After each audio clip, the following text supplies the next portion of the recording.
God of masses Nandamuri Balakrishna ఒక సినిమాను support చేస్తున్నారంటే ఆ సినిమాపై అంచనాలు ఒక్కసారిగా పెరిగిపోతాయి. ఇప్పుడు Varalakshmi Sarath Kumar title role play చేస్తున్న సరస్వతి సినిమాకు బాలయ్య తోడయ్యారు.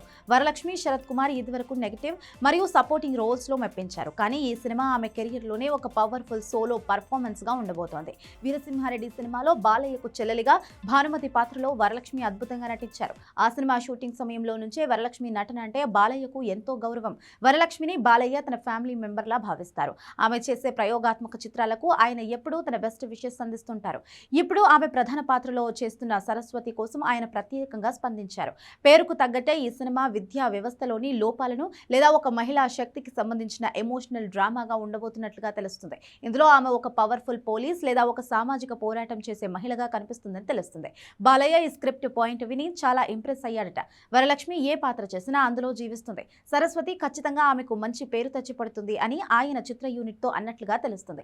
బాలయ్య మద్దతు తెలపగానే నందమూరి అభిమానులు సైతం ఈ సినిమాపై పాజిటివ్ కామెంట్స్ చేస్తున్నారు. సోషల్ మీడియాలో సరస్వతి హ్యాష్ట్యాగ్ ట్రెండ్ అవుతోంది. బాలయ్య లాంటి పెద్ద హీరో సపోర్ట్ ఉండడం వల్ల ఈ సినిమా థియేట్రికల్ మరియు ఓటీటీ బిజినెస్ కు కూడా మంచి డిమాండ్ ఏర్పడే అవకాశం ఉంది. వరలక్ష్మి శరత్ కుమార్ తన నటనతో ఇప్పటికే జయమ్మగా భానుమతిగా అందరినీ భయపెట్టారు, ఏడిపించారు. మరి సరస్వతిగా ఎలా మెప్పిస్తుందో చూడాలి. మరి బాలయ్య వరలక్ష్మి కాంబినేషన్ లో మళ్ళీ సినిమా రావాలని మీరు కోరుకుంటున్నారా? కామెంట్ చేయండి.